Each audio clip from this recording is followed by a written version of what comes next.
Desde hace un siglo, el Titanic yace oculto en la oscuridad, a casi 4 kilómetros de profundidad, en el fondo del Atlántico.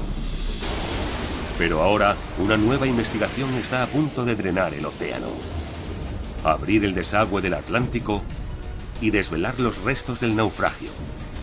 El Titanic, como jamás lo habíamos visto antes. Y bajo la luz del día, descubriremos nuevas pruebas cruciales, previamente invisibles. Desde piezas gigantes en el lecho oceánico a daños del iceberg que fracturaron su casco. Un equipo de científicos equipado con herramientas de última tecnología afronta ahora el perdurable misterio del desastre que podría reescribir la historia del Titanic. Es el barco más famoso de la historia, el Titanic. Un barco de una época en la que los transatlánticos competían por ser los más grandes, los más rápidos y los mejores. El RMS Titanic era una maravilla tecnológica. Cuando zarpó en 1912, era el objeto fabricado por el hombre más grande del planeta.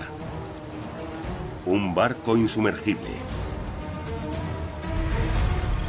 Pero a los 4.000 kilómetros de su viaje inaugural, llegó el desastre.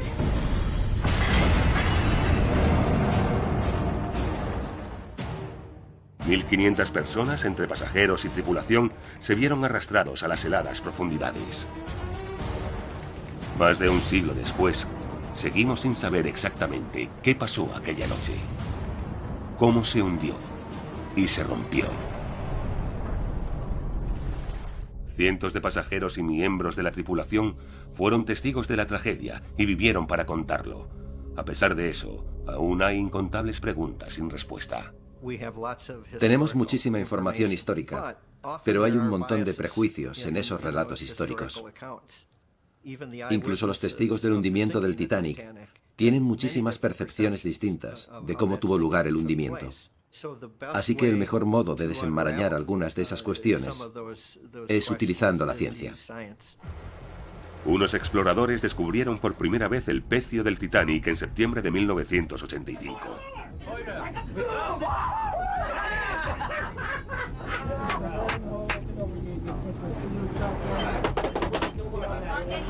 Desde entonces, más de 20 expediciones han vuelto al barco. Para nosotros, estar a 4 kilómetros de profundidad puede ser tan extraño como estar en la superficie de la Luna. Solo unos pocos metros del casco del Titanic son visibles bajo los focos de los exploradores. Nadie ha sido capaz de ver el barco entero, ni siquiera de encontrar los límites de la zona del naufragio. En el pasado, intentar comprender el Titanic con la tecnología existente era como intentar dibujar un mapa del centro de Manhattan, sobrevolándolo a la altura de un 10º piso y desde un vehículo con los cristales empañados. Estás bajo una oscuridad total, intentando observar los restos con la luz de un foco. Es un auténtico desafío. Algunas pistas críticas para comprender el desastre aún se encuentran ocultas bajo esta oscuridad. Ahora, un equipo de científicos, financiados por la empresa administradora legal de los restos, RMS Titanic S.A., quiere cambiar eso y llevar al Titanic bajo la luz del día por primera vez. Una épica investigación tecnológica que tratará de descubrir exactamente cómo y por qué se hundió. El proyecto del mapeado del Titanic. La misión: utilizar tecnología de mapeado por sonar para escanear cada parte del pecio y construir un modelo digital del Titanic, tal y como está reposando en el lecho oceánico.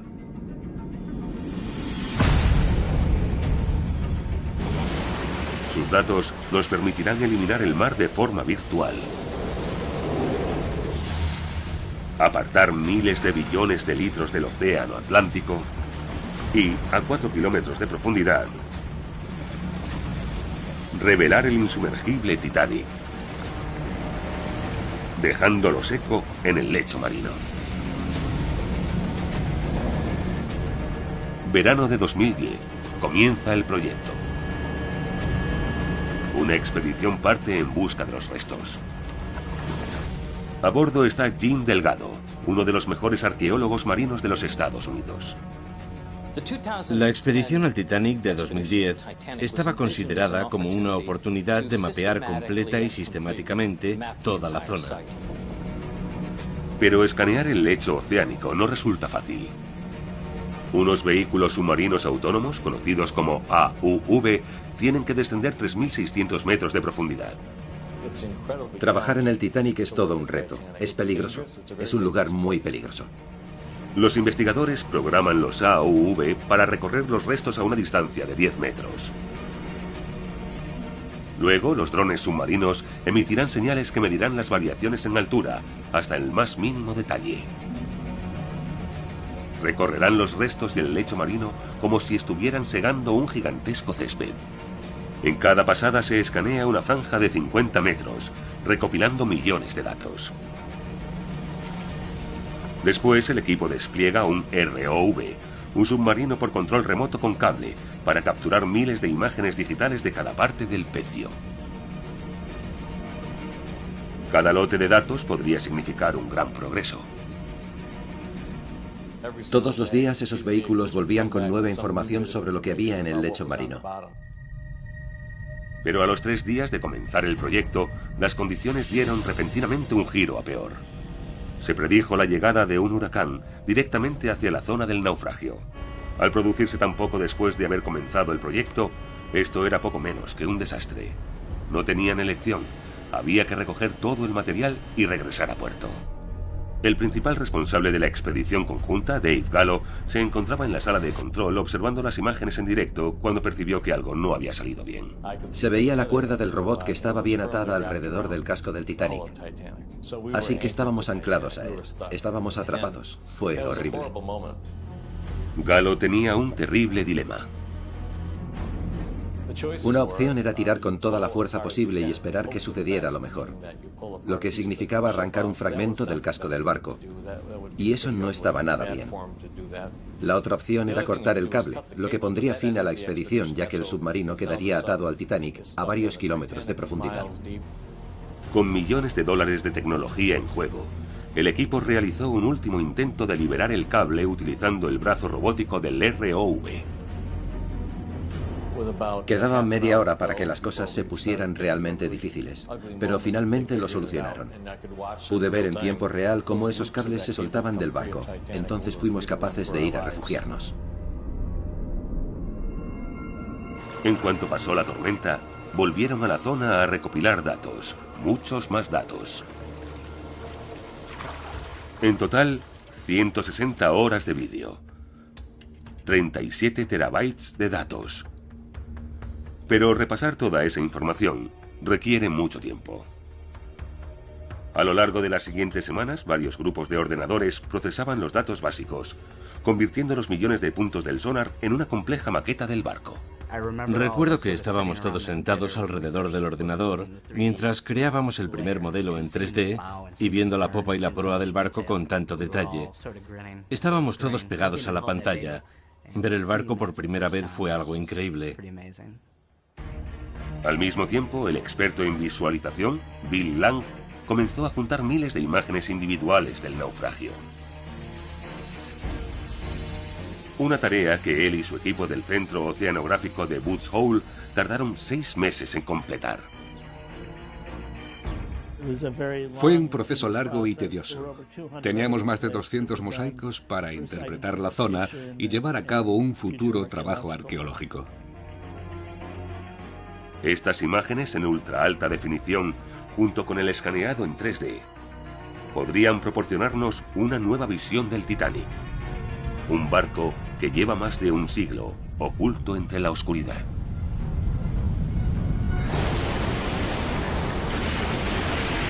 Han tardado 4 años en realizarlo. Pero ahora podemos retirar un paisaje extraordinario y abrir el desagüe del Atlántico a casi 4 kilómetros de profundidad. Unos gigantes muros de acero se levantan hacia el cielo. La luz del sol alumbra sus cubiertas de nuevo. e incontables pistas del desastre comienzan a emerger. Estos son los restos drenados del Titanic.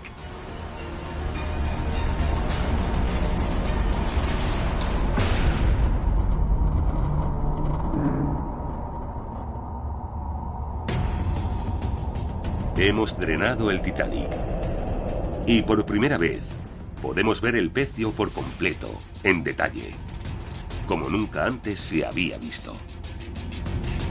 Ahora los investigadores podrán mapear los límites de la zona del naufragio. Y los arqueólogos podrán echar un vistazo general a un pecio que lleva más de 100 años oculto. Es como si se hubiera despejado la niebla. Ahora podemos ver a través de la perpetua oscuridad. La idea de drenar el Titanic nos presenta la zona desde un punto de vista totalmente distinto. Ya no es impenetrable. Está justo ahí delante de nosotros para que podamos explorarlo. Los restos del barco se extienden a lo largo de 1,5 kilómetros cuadrados del lecho oceánico. Una superficie de 200 campos de fútbol. La zona del naufragio del Titanic se divide principal y básicamente en dos grandes zonas. La sección de proa y la sección de popa, que están a casi 1 kilómetro de distancia. También hay varios campos de residuos.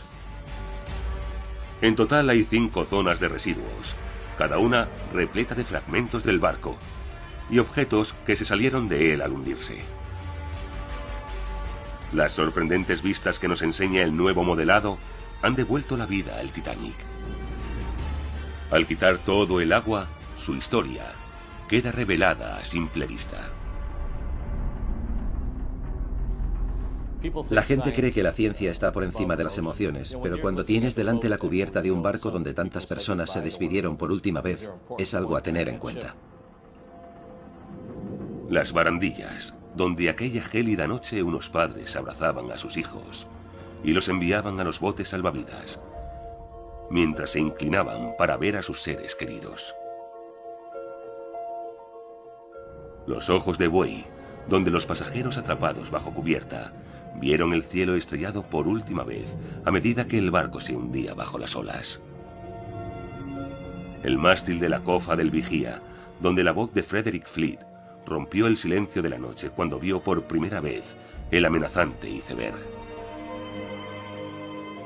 E incluso las icónicas anclas de 8 toneladas aún siguen en su lugar, brillando bajo la luz del día por primera vez en más de un siglo. Y al desaparecer el océano, su enorme sección de proa se levanta sobre el lecho marino. A pesar de la violencia del hundimiento y del tiempo que lleva en el fondo del mar, lo que hay dentro de esa proa en concreto nos ofrece un fantasmal recordatorio del barco que era. Dentro de la proa se encontraban muchos de los servicios más lujosos del barco. La gran escalinata que recorría 5 cubiertas.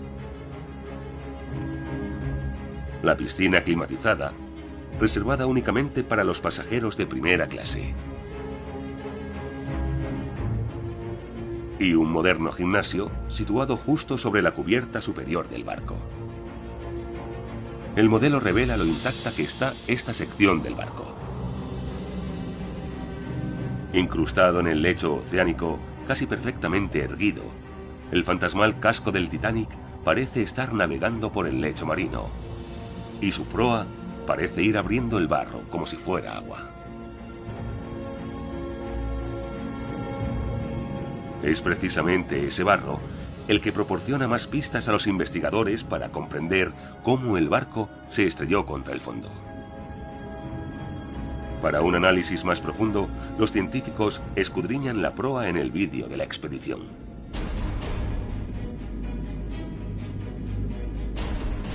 La ola de barro mostrada en la maqueta digital está incluso más clara aquí. Particularmente prominentes en la parte delantera del barco, se levantan algunos montículos. Parece que tuvo algo que ver con el impacto de esa sección de la zona de proa contra el lecho marino. Se ve un gran brote y los sedimentos son distintos. Esta diferencia se debe a que la proa aró varias capas de barro de una zona más profunda del lecho marino, lo que demuestra que el impacto fue dramático. Con 12 metros de la proa sobre el lecho marino, deben de estar enterrados unos 20 metros del casco, la altura equivalente a un edificio de 6 pisos. Utilizando la profundidad a la que se hundió el barco en el lecho marino, los investigadores pueden afinar sus cálculos sobre la velocidad del impacto. Su descenso fue muy suave, con su frontal aerodinámico apuntando en dirección de la marcha, así que no hubo ningún tambaleo. Casi no hubo ningún movimiento violento hasta el último instante. Una vez separada del resto del barco, la proa se hundió rápidamente a unos 55 kilómetros por hora y a un ángulo de entre 15 y 30 grados. Su impacto contra el lecho marino fue como si un gigantesco camión de 28.000 toneladas chocara contra un montículo de nieve. Cuando la proa llegó al fondo, entró en el lecho, casi hasta la zona de las anclas. Con la oscuridad de las profundidades eliminada, todo queda meridianamente claro. Aquí, la zona del impacto se ha quedado congelada en el tiempo. La investigación aún está sondeando los datos, confiando en aprender más sobre cómo la proa llegó al fondo. Y el hecho de que esté relativamente intacta hace que también puedan analizar el misterio más icónico del Titanic: el impacto contra el iceberg. El informe oficial del accidente de 1912 sugiere que el iceberg abrió una gigantesca grieta de más de 100 metros en la zona derecha del barco, arrancando más de un tercio de su casco. Sin embargo, las declaraciones de varios testigos demuestran que el Titanic tardó 2 horas y media en hundirse. Los investigadores están desconcertados. Un agujero de 100 metros habría hecho que el Titanic se hundiera en cuestión de minutos. El explorador oceánico Paul Henry Nargeolet ha hecho 30 viajes a 3.600 metros de profundidad hasta el Titanic, pero jamás ha visto ninguna grieta de 100 metros. Intentamos encontrar el punto en el que el Titanic colisionó contra el iceberg. ¿Cuál fue el resultado? ¿Y por qué hay grietas en un punto y no en otro? Nargeolet y el equipo recurren ahora a los fotomosaicos de alta resolución del pecio para ver qué tipo de pruebas pueden encontrar. Esta vista de perfil de la proa está formada por más de 3.000 imágenes individuales. Los mosaicos muestran el Titanic de un modo que nadie lo ha visto nunca antes. Nadie había elaborado un perfil de la proa del Titanic en los 25 años que la gente ha acudido a la zona del naufragio. El fotomosaico muestra una visión clara de un agujero inmenso en el casco de la proa. Pero los investigadores saben que ese agujero se abrió cuando el Titanic chocó contra el lecho marino y no contra el iceberg. Aquí, de nuevo, incluso con estas imágenes, no encuentran rastro de nada que se aproxime a una grieta de 100 metros en el casco. Sin embargo, cuando recurren a las imágenes de vídeo, los investigadores pueden observar daños de impacto mucho más pequeños. Los daños reales de la colisión contra el iceberg parecen estar limitados a una zona de 10 metros de la proa. No había una gran grieta, sino decenas de grietas pequeñas. Pero el tamaño de estas grietas en el casco suman entre todas 1 metro cuadrado. Una grieta de ese tamaño permitiría la entrada de 1.400 litros de agua cada segundo.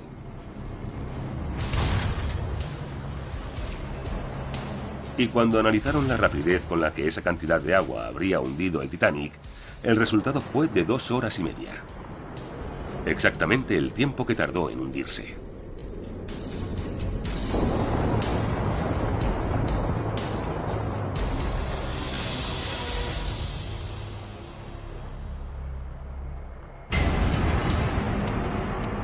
La investigación ha confirmado que lo de la grieta gigante es pura ficción y que el iceberg solo hizo unas pequeñas incisiones bajo la línea de flotación que, en conjunto, fueron suficientes para desencadenar el desastre. Pero para el equipo hay una pregunta mucho más importante. ¿Cuándo y dónde se partió el barco por la mitad? ¿Cómo es que la proa se ha separado casi 600 metros de la popa? ¿Puede la respuesta estar aquí, bajo la luz del día, en el lecho marino drenado? ¿En los restos expuestos del Titanic?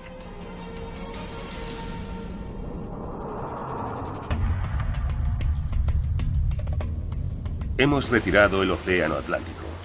Hemos drenado sus aguas para revelar el pecio del Titanic. Así es como está el barco hoy en día, sin 4 kilómetros de oscuridad oceánica bloqueando la luz del sol. Gracias a la enorme cantidad de datos recopilados por el proyecto de mapeo del Titanic, tenemos un punto de vista del barco que jamás ha tenido nadie, y podría ayudarnos a averiguar qué pasó con el barco la noche que se hundió. 600 metros más allá de la inmensa sección de proa, en el corazón de la zona de residuos, yace la desintegrada popa, la parte trasera del barco. Es el segundo fragmento más grande, con 120 metros de longitud. Pero resulta obvio que está en condiciones muy distintas a la proa. Parecía que la popa había sido desmenuzada a modo de confeti.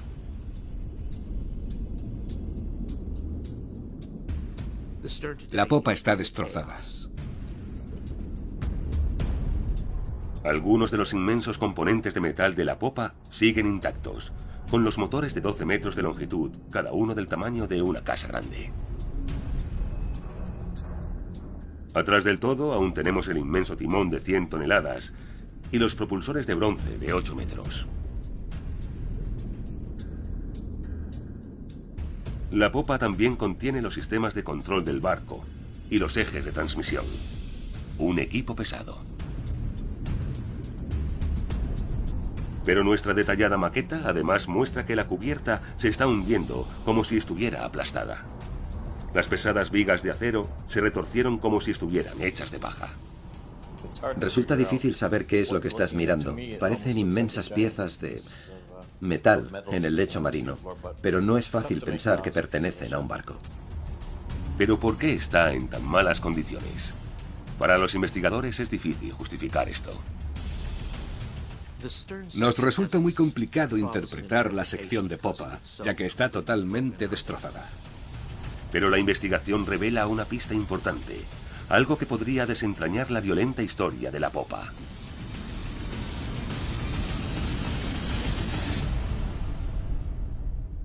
En el mapa acústico se puede ver que la popa estaba girando en dirección contraria a las agujas del reloj. Hay una inmensa marca en el lecho marino, realizada cuando se produjo el impacto de la popa. Los científicos ahora pueden leer estas huellas e interpretar cómo la popa impactó contra el fondo del mar. Se puede ver perfectamente que cuando la popa impactó contra el fondo aún estaba girando. Se puede ver el fondo del barco en la zona de babor, que muestra que la popa estaba girando a la vez. Las marcas ayudan a los investigadores a confirmar la velocidad de impacto estimada previamente. Resulta que la popa estaba descendiendo a unos 80 kilómetros por hora. Unas fuerzas inmensas derivadas del descenso océano abajo a tal velocidad nos ayudan a justificar por qué la popa está tan dañada. Mientras que la hidrodinámica proa descendió limpiamente a través del agua y permaneció intacta. Si un avión sufre un daño en pleno vuelo, el aire se meterá bajo su fuselaje y empezará a arrancar piezas. Es probable que hubiera sucedido lo mismo con la popa, es decir, que se desintegrara rápidamente. Al principio se fueron desprendiendo fragmentos más grandes. Luego, cuando la estructura resistió, empezaron a desprenderse pequeños fragmentos a modo de confeti. Los investigadores creen que el agua a alta presión logró encontrar la entrada a la estructura interna del barco, machacando sus muros interiores. En cuanto el casco se separó del chasis, El agua pudo pasar, formando una especie de ariete. Los muros interiores eran de madera y en cuanto el agua empezó a pasar con toda su fuerza, no aguantaron y fueron pulverizados. Para el equipo, estas son más pruebas que demuestran por qué la popa parece un inmenso amasijo de hierros. Mientras que la sección de proa permanece relativamente intacta. La investigación ha demostrado cómo las dos secciones principales del barco llegaron al fondo. También ha clarificado cómo impactaron y por qué tienen un aspecto tan diferente. Pero aún queda una gran pregunta que abordar. ¿Cómo y cuándo se partió en dos el Titanic?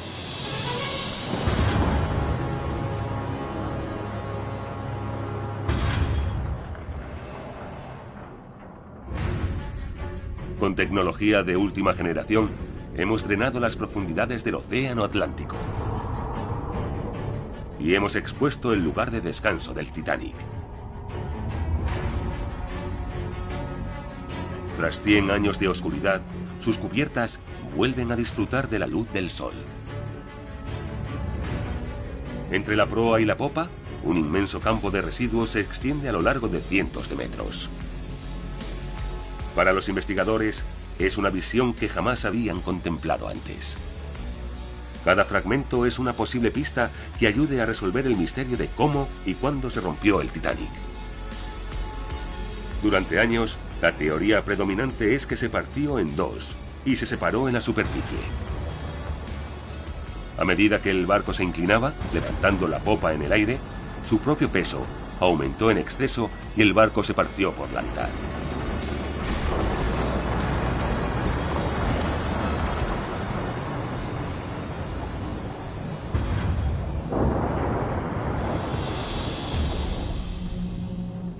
Pero tras haber drenado el océano, emergen nuevas pistas que podrían poner en jaque esa teoría.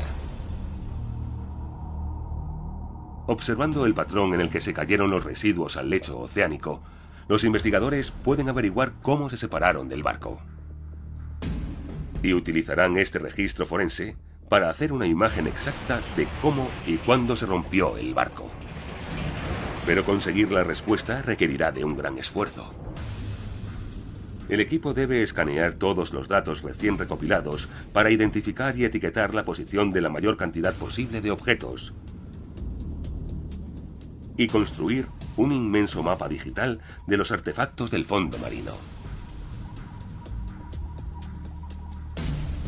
Eso incluye la posición de los 5000 objetos, más o menos, que las expediciones previas han recuperado del naufragio.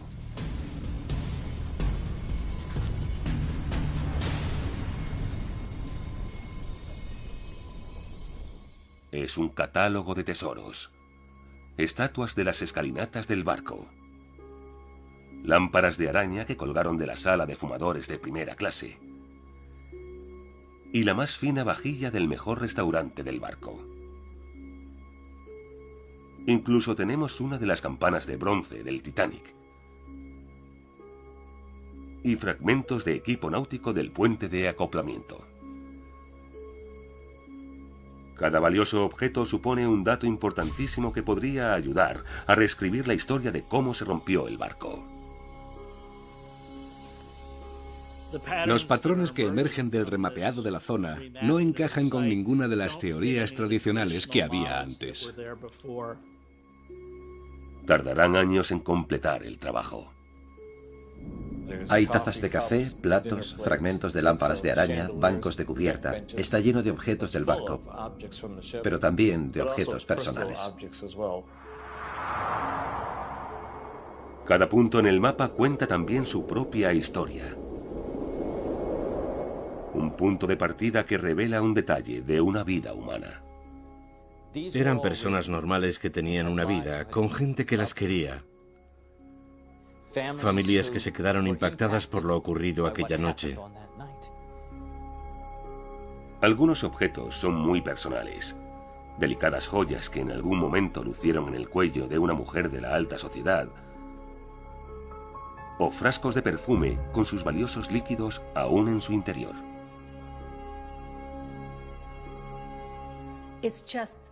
Ver todos esos objetos allí, en el fondo, es un momento hermoso y muy emotivo. Es una historia visual de la tragedia. Después de años de investigación, Alex Klingelhofer ahora es capaz de vincular estas pertenencias a viajeros concretos. Aquí tengo un reloj de bolsillo abierto, sin tapa. Aún tiene sus manecillas.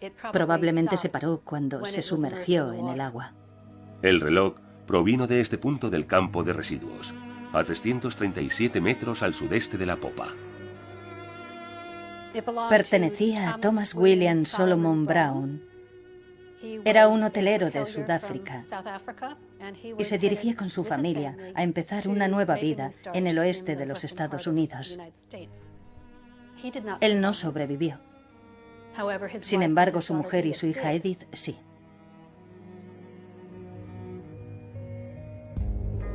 Otros pasajeros incluso dejaron tras de sí restos escritos de sus vidas, aún legibles tras un siglo en el agua. Una libreta encontrada a 283 metros de la popa en el campo occidental de residuos pertenecía a un joven pasajero de tercera clase, Edgardo Samuel Andrew. Tenía 17 años. Cuando miramos sus pertenencias encontramos libros de texto. Aún podemos ver su letra, aunque está bastante emborronada. Utilizaba lápiz y este permanece legible. Aquí, en esta página, vemos cómo ha escrito su nombre, practicando para escribirlo bien.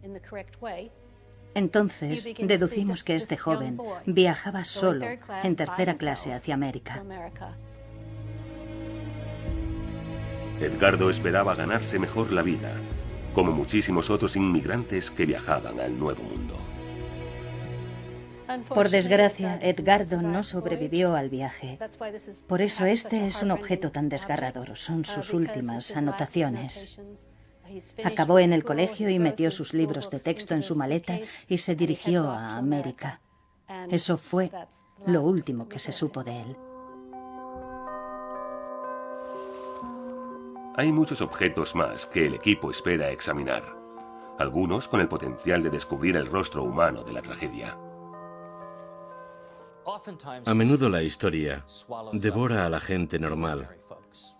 Todos nosotros tendemos a desaparecer. Las excavaciones arqueológicas nos dan la oportunidad de corregir eso.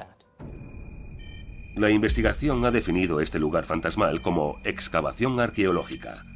Eso les ayudará a proteger la historia del Titanic durante varias generaciones. Cada uno de los valiosísimos artefactos forma parte de un mosaico de trágicas historias, y juntas ahora forman una imagen. El campo de residuos mapeado en su totalidad está por fin listo para darle a los investigadores la crucial respuesta que llevan tiempo esperando: ¿cuándo y dónde se rompió el Titanic?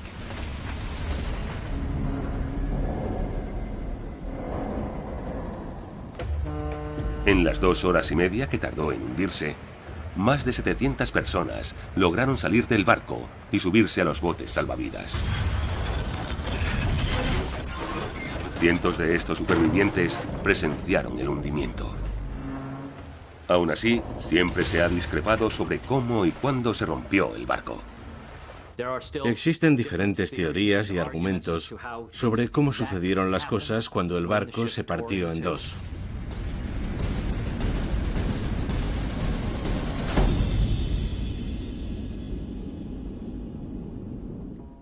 Ahora, algunos investigadores creen que los nuevos datos podrían demostrar de una vez por todas lo que pasó en realidad. En los últimos años, la teoría predominante ha sido que la ruptura se produjo mientras el Titanic aún estaba en la superficie. Por los relatos de los testigos, sabemos que la popa se levantó del agua al hundirse.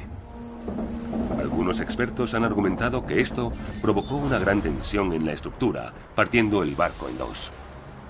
Pero Bill Lang ahora tiene otra teoría. Según él, los nuevos datos nos ofrecen una imagen bien distinta. En el drenado lecho oceánico están todas las pistas que necesita. Para el ojo adiestrado de Bill, no hay nada aleatorio en el patrón de los campos de residuos. Son como los restos de sangre en la escena de un crimen. Todas cuentan una historia. Ahora, iluminadas por primera vez por la luz del día, con cada palmo del campo de restos escaneado y analizado, Bill podrá averiguar cómo se hundió realmente el Titanic. Nos contará mucho más sobre lo que le pasó al barco después de comenzar a hundirse y de realizar su descenso de 4 kilómetros hasta el lecho marino. Y podrá contarnos más sobre lo que le sucedió al Titanic durante la ruptura. Para Bill hay una prueba crucial, visible por primera vez en las nuevas imágenes del lecho oceánico expuesto a la superficie. La escala total del campo de residuos. La nueva investigación ha logrado mapear la zona y por primera vez los investigadores pueden ver sus dimensiones exactas. No son del tamaño que esperaban. Creo que la zona no es tan grande teniendo en cuenta el tamaño del barco. Es decir, tenemos un barco de unos 300 metros en una zona de 5 kilómetros cuadrados. Si el barco se hubiera separado por completo en la superficie, Bill cree que la zona de residuos estaría mucho más diseminada. Teniendo en cuenta que cayó durante varios kilómetros de agua, la extensión de la ubicación de los artefactos es bastante pequeña. Cuanto más baja haya sido la separación en el agua, menos distancia habría entre los restos al caer, y más compacto sería el patrón del lecho oceánico. Es un argumento lógico, y para Bill es una prueba de que el barco se separó a mucha más profundidad de lo que se pensaba originalmente. Es el único modo de explicar una zona de residuos tan pequeña. Una de las cosas más importantes que ha surgido de esta investigación es saber que el barco no se rompió inmediatamente ni en la superficie, como se pensaba originalmente. Y cuando la teoría se compara con las distintas versiones de testigos, llegan más pruebas. Los supervivientes mejor posicionados para ver posibles rupturas fueron 3 hombres situados en la cubierta del bote de popa. Sus declaraciones mencionan las chimeneas desprendiéndose del barco, pero no mencionan ninguna desintegración a gran escala, y tampoco mencionan que el barco se hubiera partido en 2. Bill y sus colegas tienen muchísimo más trabajo que hacer antes de llegar a la prueba definitiva. Pero para ellos no hay otra forma de justificar las evidencias. Para ellos una cosa es segura: el Titanic no se partió cerca de la superficie. Con estas nuevas teorías, la investigación comienza a dar sus frutos. La montaña de datos recopilados por la expedición nos ha permitido drenar el océano y crear un nuevo punto de vista, donde podemos ver pistas que tal vez otras expediciones no vieron en su momento. Todos los sucesos claves del desastre dejaron residuos en el pecio o en el lecho marino, y están aquí para que podamos verlos. Pistas que están arrojando algo de luz a los últimos misterios del Titanic. Pero aunque los investigadores tienen ahora un mejor entendimiento de la historia del naufragio, aún queda un enigma crucial que confían en desentrañar. ¿Qué pasará con el Titanic en el futuro?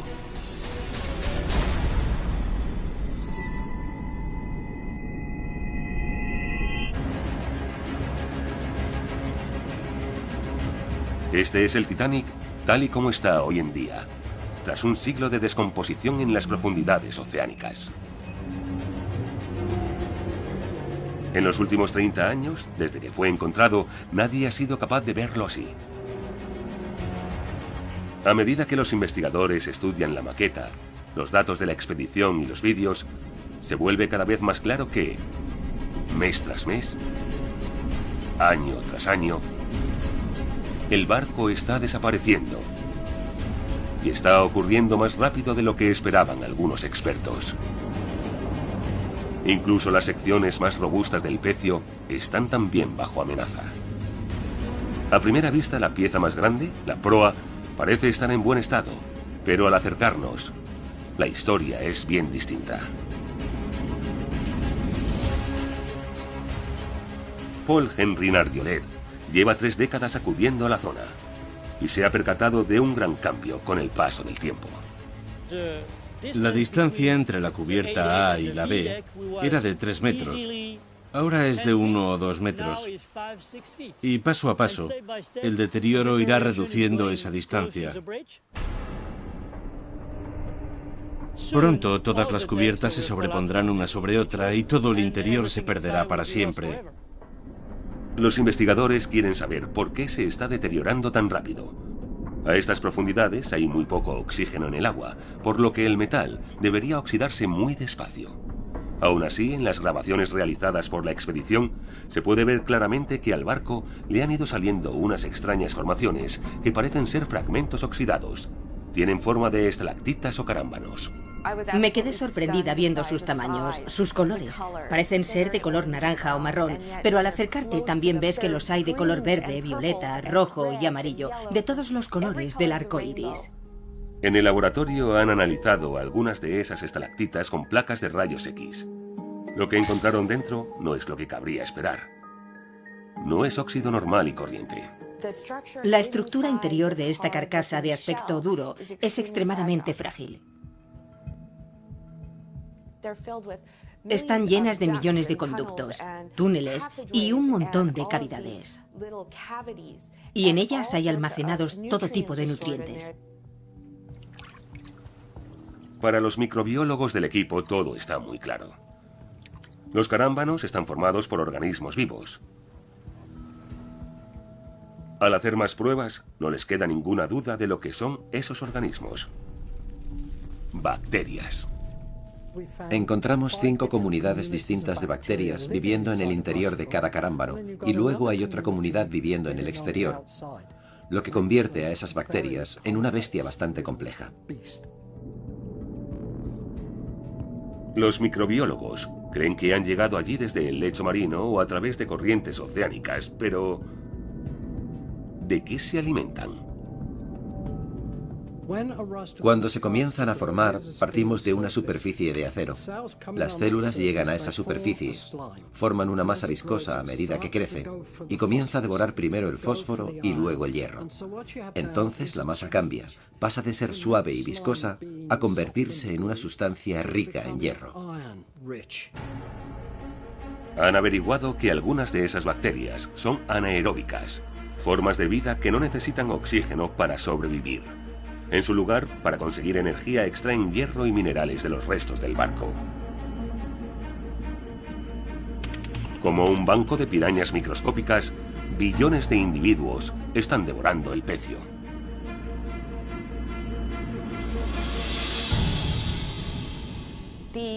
El impacto de los carámbanos en este barco tan grande es sobrecogedor.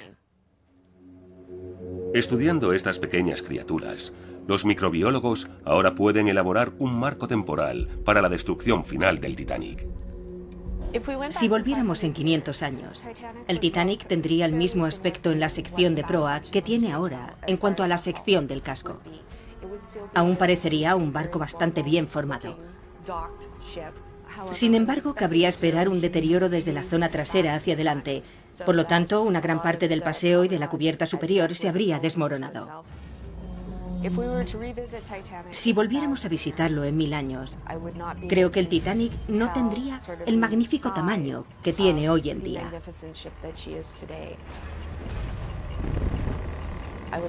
Todas las cubiertas habrían desaparecido y la proa estaría llena de lo que parecerían montones de óxido. Si visitáramos la sección de popa, se vería que el deterioro se habría incrementado, sencillamente por el daño sufrido por esa sección durante el hundimiento. Las bacterias se habrían comido las vigas y las habrían convertido en carámbanos, deteriorándolas hasta convertirlas en una pila de hierro en el fondo del lecho marino. Mucho antes que eso, los administradores del Titanic tendrán que haber tomado algunas decisiones difíciles. ¿Qué hacemos?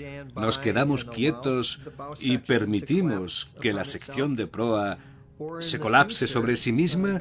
¿O en el futuro diseñamos algún proyecto para recuperar algunos artefactos de dicha sección? Los conservacionistas expertos saben que algunos artefactos tan delicados como la ropa, las cartas o el papel no sobrevivirán mucho más tiempo en el lecho marino.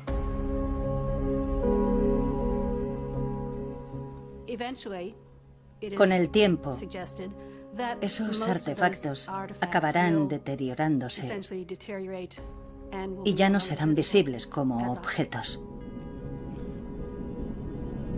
Pero cualquier sugerencia de sacar a la superficie más objetos o artefactos es controvertida. Para los descendientes de aquellos que perdieron la vida, esto es una sepultura y deberían dejarla en paz.